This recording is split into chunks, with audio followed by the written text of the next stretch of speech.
Fala pessoal, tudo bom? Sejam bem-vindos a mais uma aula de Geografia aqui do canal Quadro Livre.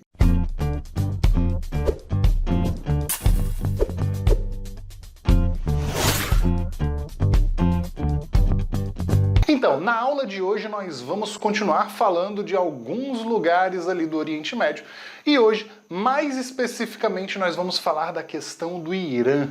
O Irã é um país muito importante ali do Oriente Médio e nós vamos entender um pouquinho as coisas que aconteceram lá, as guerras, as revoluções, o governo e vamos entender também um pouquinho sobre o país. Mas antes, já se inscreve no canal, curte o vídeo, compartilha com o colega e além disso, não se esquece de ativar o sininho para poder ver os próximos vídeos que nós vamos lançar. Tranquilinho? Vamos lá então. Bem, o Irã, gente, para quem não sabe, né, quem não acompanhou as aulas de Oriente Médio aí, né, tem que entender melhor isso aqui. Então, se você ainda não acompanhou as aulas de Oriente Médio, vai lá no canal, dá uma olhadinha nos vídeos de Oriente Médio. Bem, o Irã, ele é um país extremamente grande do Oriente Médio. Ele, junto com a Arábia Saudita, são os dois maiores países em extensão territorial do Oriente Médio. Bem, o Irã, ele fica entre o Iraque, né, o Afeganistão, lá em cima no noroeste você vai encontrar a Turquia, no nordeste o Turcomenistão, e aqui, a sudeste, você encontra o Paquistão, né? E o mais importante é o que está ao sul, é a grande riqueza do Oriente Médio. O Irã, ele pega uma grande parte da borda do Golfo Pérsico, fazendo com que o Irã seja um país que apresente enormes reservas de petróleo.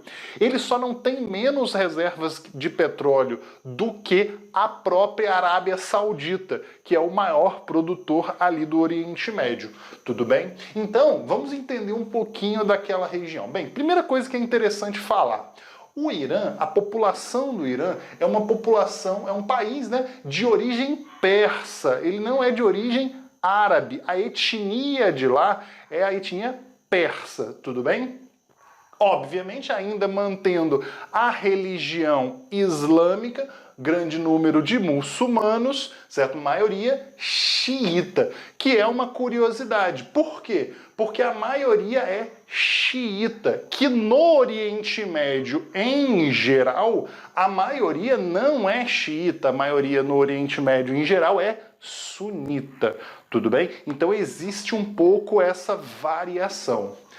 Além disso, é um país de grandes riquezas minerais, o petróleo, certo? Sendo assim alvo de interesses de muitos outros países. Nós vamos ver muitas intervenções, muitos países entrando, querendo intervir no Iraque para poder ter acesso a essa riqueza que é o petróleo. Tranquilo?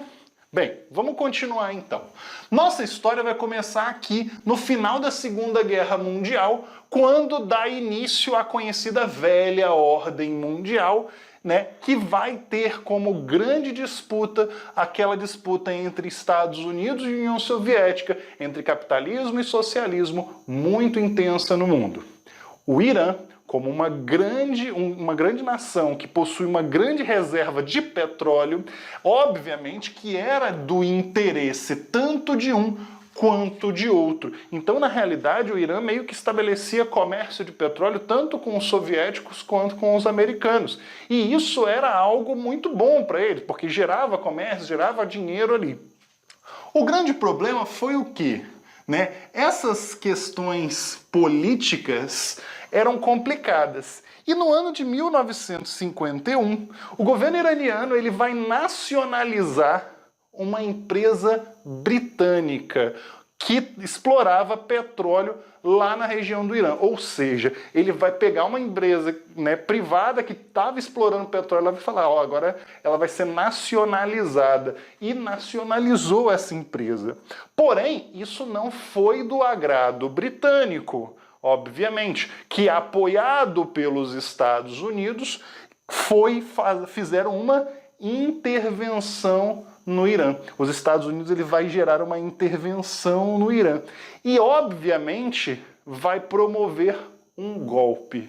certo? Vão ser retirados do governo políticos que foram eleitos, né? E vão ser colocados no governo, olha que coisa interessante, vão ser colocados no governo um representante que é conhecido como Shah, que é tipo o rei, né, no Irã. Então, o primeiro Shah, a primeira liderança depois desse golpe foi o Shah conhecido como Shah Reza Pahlavi.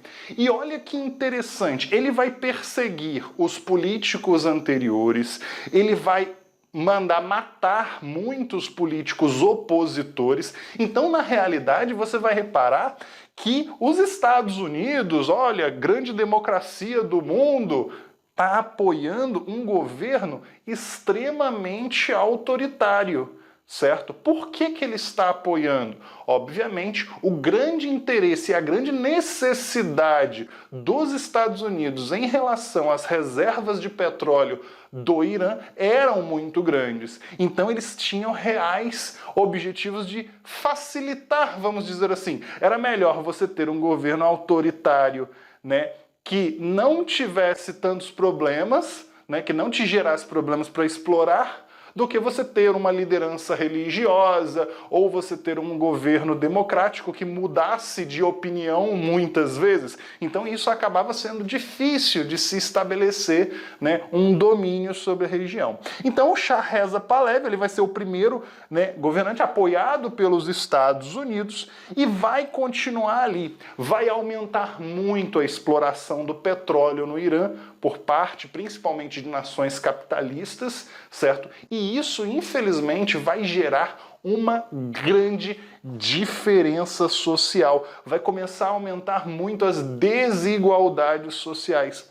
E, obviamente, com essa influência ocidental ali, começa também a existir o surgimento de grupos, né, que começavam a brigar por direitos, uma questão meio que uma ocidentalização do Irã. Estava ocorrendo esse processo, né? E, obviamente, tudo o que estava acontecendo ali estava gerando uma grande insatisfação popular, já que o governo ele era um governo ditatorial, ele era um governo que não tinha liberdade, que não tinha abertura para a população. Era um governo autoritário.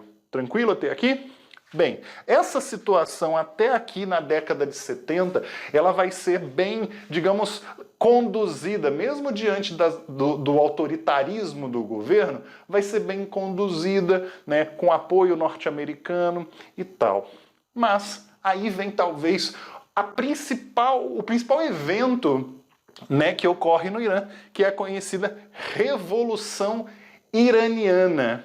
Certo? A Revolução Iraniana, certo? Ela vai ser uma revolução muito importante que vai acontecer lá, certo? E ela vai ocorrer exatamente a partir de um levante popular, principalmente estudantes e pessoas que estavam no meio rural, que vão adiante contra o governo dos chás. Só que olha que legal, não vão ser eles que vão assumir o poder. Na realidade, quem vai assumir o poder nesse país após a retirada dos chás vão ser as lideranças religiosas. E aqui começa uma coisa bem contraditória, porque você acabou de retirar um governo autocrático, um governo autoritário, e de certa maneira você vai colocar outro que futuramente vai se revelar da mesma maneira. O que vai acontecer? Né? Então vai ter esse levante contra o governo do Shah, o Shah vai ser retirado, certo? Um grupo religioso vai assumir, e é um grupo religioso de corrente islâmica xiita, ok? Hoje, uma corrente islâmica xiita. Essa corrente islâmica xiita tinha como grande liderança religiosa os conhecidos ayatolás. O primeiro ayatolá que vai ser colocado nesse poder, nesse momento como líder supremo, que governava tanto a questão religiosa quanto a questão, né, política no país, ele vai ser o ayatolá Khomeini, certo? Ele vai ser o primeiro, né, grande Ayatollah, e ele vai voltar do exílio. Ele estava em exílio por muitos anos e ele volta meio que para ser o líder supremo do Irã neste momento. Essa situação, ela vai permanecer ali no Irã, ela vai continuar no Irã, certo? Com essa liderança. Obviamente, vai ser satisfatório para a população? Não, porque não foi quem fez a revolução, quem fez as manifestações que assumiu o poder, mas sim uma outra pessoa. Então isso ali não vai ter uma satisfação 100%. Mas a saída dos chás já era uma grande vitória. Em 1980, um ano depois dessa revolução iraniana, os movimentos xiitas em países ao redor do Irã começam meio que se inspirar na situação que aconteceu no Irã. E, obviamente, começam a se organizar. No Iraque, né, que é um país vizinho, ali no Iraque, né, o líder Saddam Hussein, né, ele vai virar e vai falar assim, não, peraí, tá ocorrendo esse levante xiita e ele começa a ficar com medo de acontecer a mesma coisa no Iraque. E, obviamente, o seu poder ser colocado em xeque. O que ele vai fazer? Nessa situação, apoiado pelos Estados Unidos, o Saddam Hussein, olha que coisa legal aí, a gente estamos falando de Saddam Hussein, que foi morto há pouco tempo, né?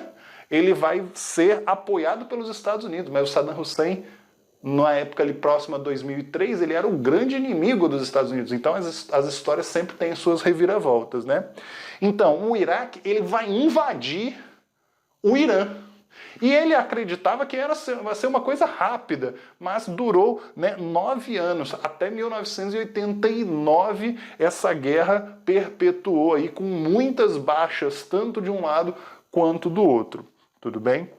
No ano de 2005, vai ser instituído um novo presidente. Lembre-se que a religião, certo? O líder supremo religioso, ele tem um poder sobre toda a política, mas ele pode eleger, ele pode ter, o país tem um presidente, né, que é o chefe de governo. Ele vai estar ali como representante, obviamente, e esse chefe de governo ele só chega ali com a aprovação do Ayatollah. Então é muito difícil você ter um presidente que vá contra a liderança religiosa. Vai ser eleito, então, o Mahmoud Ahmadinejad. Esse presidente ele vai ser muito importante, por quê? Porque ele vai retomar projetos de armamentos nucleares ou programas nucleares no Irã. Por que ele toma esses projetos, ele promove esses projetos de produção nuclear no Irã? Bem, a grande questão é a seguinte: com o atentado terrorista de 2001, do 11 de setembro, os Estados Unidos ele começa a ocupar os países vizinhos, como Iraque, né, o Afeganistão, parte do Paquistão. Então, ele meio que cercou o Irã.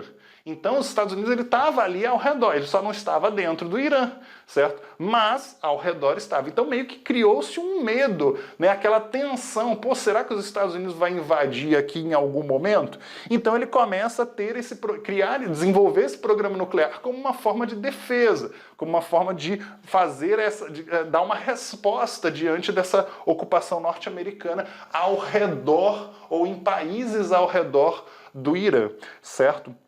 Essa situação aqui vai também gerar muitas manifestações, muitos protestos populares com lideranças. E esse presidente ele vai reprimir com muita violência, né, as manifestações populares, né, contra o governo, contra lideranças religiosas. Eles vão realmente coibir, né, coagir essa população de forma muito intensa e de uma maneira muito severa.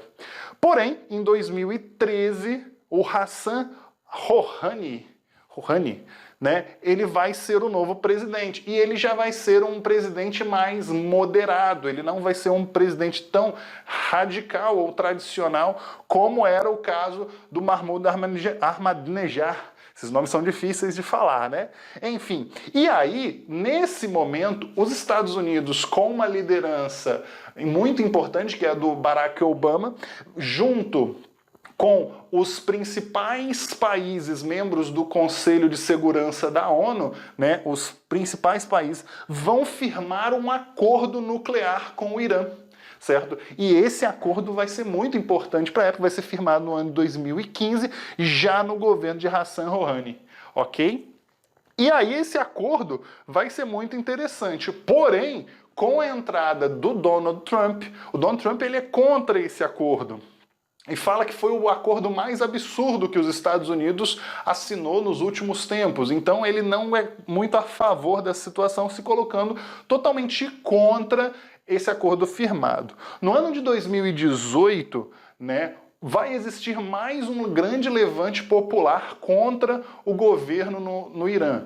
E da mesma maneira, reprimido com muita violência e com grandes números de mortos, né? Você vai ter um total de mortos muito grande, que não dá para contabilizar exatamente, só que de maneira muito perversa. Vão ter ataques muito perversos que na mídia aí foram retratados com pessoas, né, machucadas de atentado de bomba, pessoas que acabaram sofrendo muito nas cidades que ocorreram esse levante e ocorreu, né, essa resposta, vamos dizer, do governo iraniano reprimindo a população que protestava. Galera, essa é a aula sobre Irã. Espero que vocês tenham entendido. São muitos fatores aqui, muitas coisas importantes. Então, se você curtiu, não se esquece de deixar o like aí, se inscreve no canal e até a próxima.